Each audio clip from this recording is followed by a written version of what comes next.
নমস্কার, দেখছেন জিওপলিটিক্স। বিশ্বের রাজনীতিতে কোনো দেশের শীর্ষস্থানীয় ব্যক্তি অন্য দেশের শীর্ষস্থানীয় ব্যক্তিকে অনেক সময় প্রোটোকল ভেঙে ব্যতিক্রমীভাবে তাকে রিসিভ করে।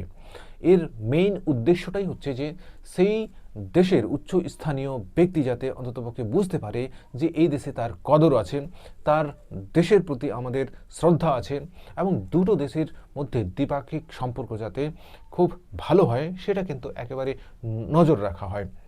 এবং তিনিও ভাবেন যে যেভাবে যে হিসেবে আমাকে ওয়ার্ম ওয়েলকাম করা হয়েছে ভারতে বা অন্যান্য দেশের ক্ষেত্রেও ধরুন, তাতে কিন্তু দুটো দেশের মধ্যে যে একটা ব্যালেন্সড, সেই ব্যালেন্সটা কিন্তু বজায় থাকে। আজকে প্রধানমন্ত্রী নরেন্দ্র মোদী ইউএই এর প্রেসিডেন্ট, যিনি মাত্র 2 ঘন্টার জন্য ভারতে এসছিলেন, অলরেডি হয়তো এখন তিনি পৌঁছে গেছেন ইউএইতে, কিন্তু এই 2 ঘন্টার যে আলোচনা শুধু সফর শুধুমাত্র সাধারণ সফর ছিল না, এখানে কিন্তু অনেক কিছু গুরুত্বপূর্ণ বিষয় রয়েছে। এর আগে প্রধানমন্ত্রী নরেন্দ্র মোদী ঠিক একইভাবে প্রোটোকল ভেঙে রাশিয়ার প্রেসিডেন্ট ভ্লাদিমির পুতিনকে রিসিভ করতে গিয়েছিলেন এয়ারপোর্টে। তিনি প্রায় 80 জন ডেলিগেশনসকে নিয়ে ভারতে এসেছিলেন, যার ফলে ভারতের সঙ্গে কিন্তু বিভিন্ন ক্ষেত্রে পারমাণবিক সেক্টর, তারপরে S-400, S-500 আপগ্রেড ভার্সন, তারপরে Su-57, এইসব বিষয়ে ডিল হয়েছে। কিন্তু সাধারণত প্রোটোকল ভেঙে এই ধরনের রিসিভটাকে খুব গুরুত্ব দেওয়া হচ্ছে ইদানিং, এই জন্যই যে সেই দেশের শীর্ষস্থানীয় ব্যক্তি অন্ততপক্ষে যাতে বুঝতে পারে যে এই দেশে আমার গুরুত্ব আছে। এর আগে 2015 সালের 25শে জানুয়ারি প্রধানমন্ত্রী নরেন্দ্র মোদী প্রোটোকল ভেঙে কিন্তু পাকিস্তানে গিয়েছিলেন। তার সফর ছিল আফগানিস্তানে, কিন্তু সেখানকার সফর সেরে যখন তিনি ফিরছিলেন মাত্র 2 ঘন্টার জন্য তিনিও গিয়েছিলেন নওয়াজ শরীফের বার্থডে পার্টিতে। সেখানে চায় টায় ইত্যাদি গ্রহণ করার পরে বিভিন্ন বিষয়ে আলোচনা কিন্তু হয়, যাতে দুটি দেশের মধ্যে যে সমস্যা রয়েছে সেগুলোকে নিরসন করা যায়, বিশেষ করে বর্ডার সংক্রান্ত যে সমস্যা। কিন্তু সেই দেশটা কোনোদিন ভারতকে চেনার চেষ্টাই করেনি। এর ফলে পরবর্তীতে কিন্তু বিভিন্ন রকম ঘটনা, উড়ি টুরি, এইসব ঘটনা কিন্তু ভারতের মধ্যে হওয়ার ফলে সম্পর্কটা একেবারে তলানিতে চলে যায়। ভারত কিন্তু একটা প্রোটোকল ভেঙে সে দেশের মধ্যে গিয়েছিল যেখানে ঢোকার কোনো প্রশ্নই ছিল না। তো ভারত কিন্তু চেষ্টা করেছিল যে পাকিস্তানের সাথে সম্পর্ক যাতে ঠিকঠাক হয়, কিন্তু সেটা হয়নি দুর্ভাগ্যবশত। আজকে ইউএই প্রেসিডেন্টের যে যাত্রা 2 ঘন্টার জন্য ভারতে, সেই যাত্রা কিন্তু খুবই গুরুত্বপূর্ণ, সেটা আমি অবশ্যই আপনাদের জানাবো। তার আগে হেডলাইন একটা পড়ে নেওয়ার চেষ্টা করি। Airport pick off hug, PM Modi's rare gesture for UAE president on 2-hour Delhi visit.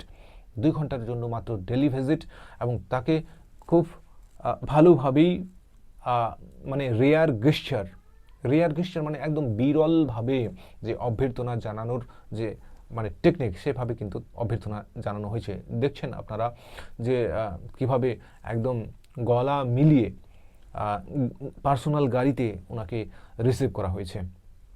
Sheikh Mohammad bin Zayed Al নাহয়ান's short visit to New Delhi marks a significant moment in India-UAE relations.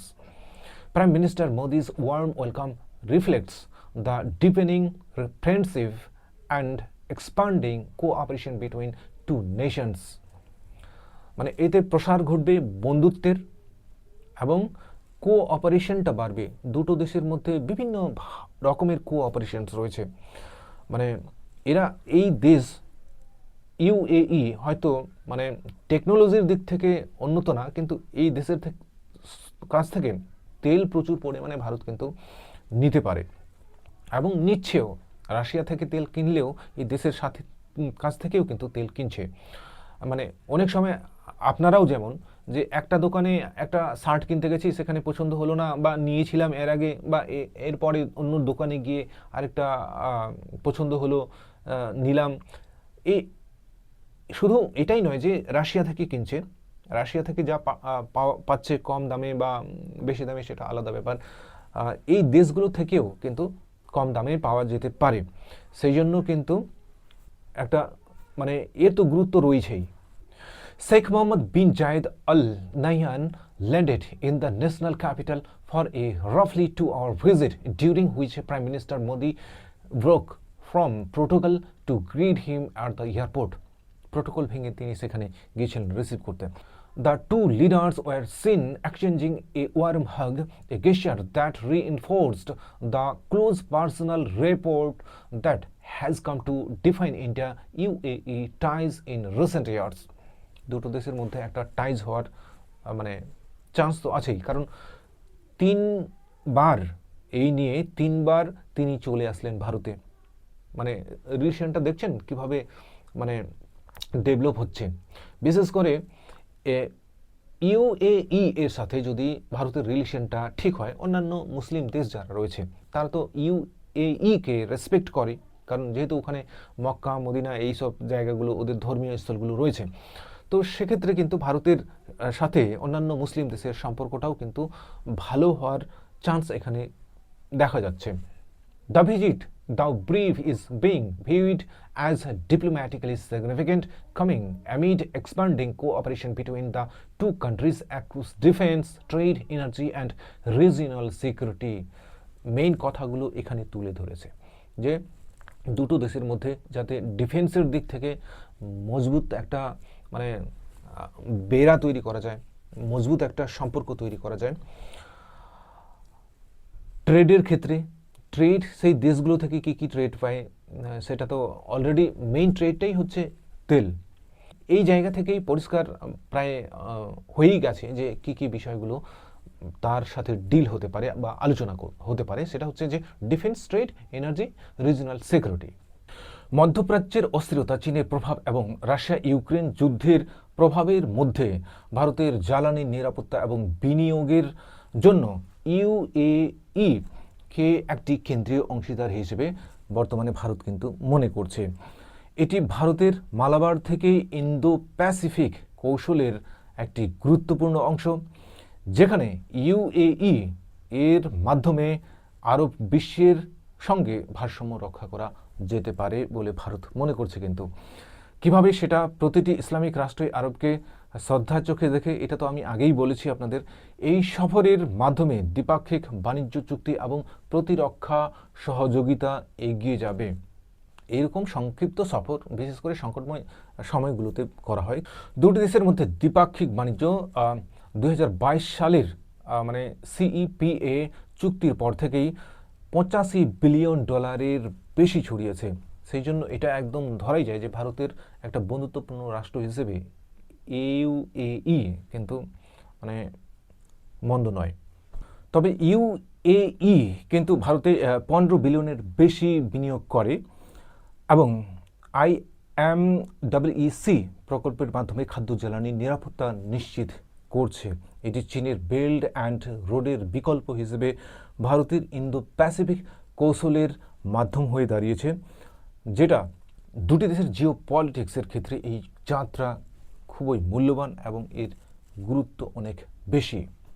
ভারতের প্রধানমন্ত্রী নরেন্দ্র মোদী তিনি বিভিন্ন দেশে যান এবং বিভিন্ন দেশের গুরুত্বপূর্ণ ব্যক্তিগুলোও এই দেশে আসেন।